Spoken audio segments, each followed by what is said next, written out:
für mich formidable.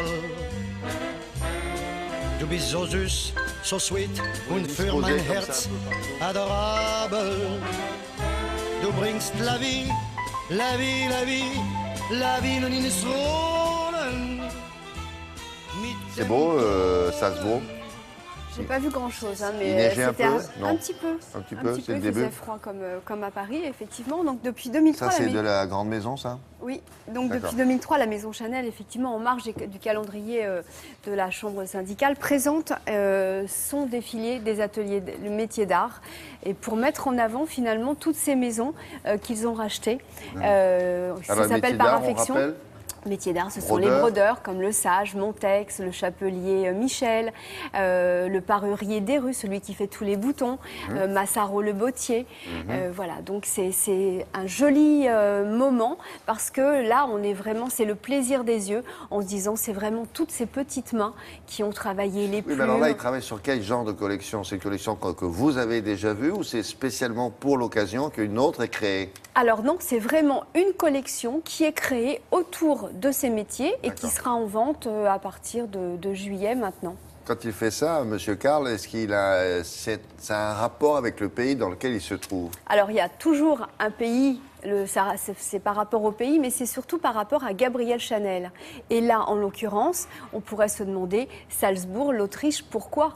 Eh bien William, figurez-vous que la fameuse petite veste est née finalement, Gabrielle Chanel s'est inspirée de cette veste à Salzbourg. Et qui mieux que Karl pour nous raconter cette anecdote?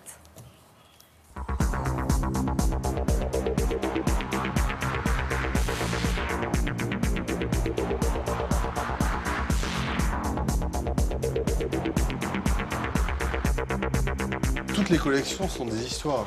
Celle-ci est particulièrement importante parce que non seulement elle met en avant ce que sont nos métiers d'art, c'est ceux qui nous permettent de faire les collections, mais en plus il y a toujours un lien, plus ou moins réel, plus ou moins imaginaire, avec la vie de Mademoiselle Chanel. Salzbourg, c'est l'Autriche, l'Autriche, c'est la veste, et c'est aussi l'endroit où Mademoiselle Chanel dit avoir été inspirée par la fameuse petite veste. Elle est venue ici et elle a vu une veste sur un liftier en serge béjasse bordée de verre.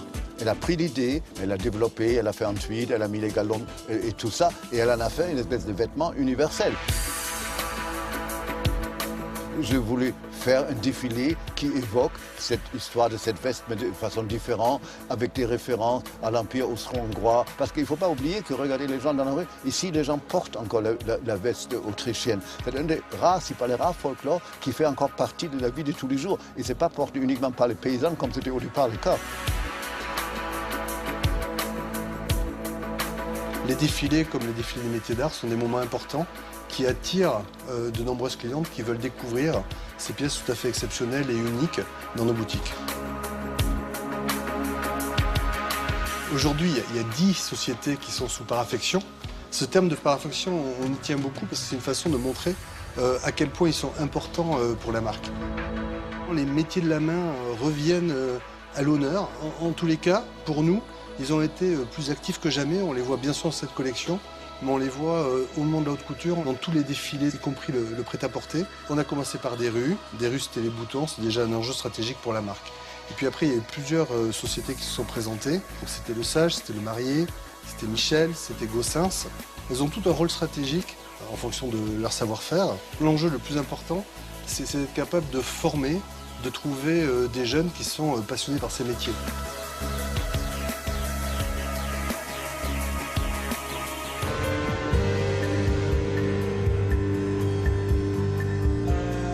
Pour moi, tout ça est vraiment très important culturellement dans ma partie allemande, même si je suis très cosmopolite.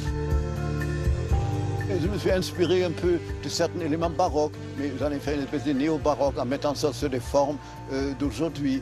C'est une espèce de transposition de tout et de rien. C'est une évocation de quelque chose qui n'a jamais été exactement comme ça, mais que dans mon imagination, j'aurais travaillé de cette façon-là. Je n'ai fait que des choses qui me font plaisir. J'ai la chance d'être dans une situation que je n'ai pas à faire des collections que je tire par les cheveux, qui n'ont aucun rapport avec rien, juste pour faire une collection.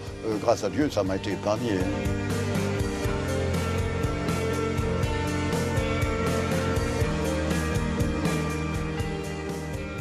Ça lui a été parlé au début, il a dans beaucoup- sa carrière. Il a Oui, fait mais ça. là, il a beaucoup de chance, effectivement. Et nous, on a Maintenant, beaucoup de chance aussi de voir ces modèles qui sont Beaucoup quand de même chance et assez, beaucoup de talent, c'est grâce à son talent. C'est magnifique, ça. Hein. C'était C'est quoi magnifique. c'est un palais, c'est quoi? Oui, alors c'est un palais du 18e, un palais baroque, et vous avez eu le film La Mélodie du Bonheur qui avait été tourné en 1965. Ah, d'accord. Voilà, Très c'est, bien.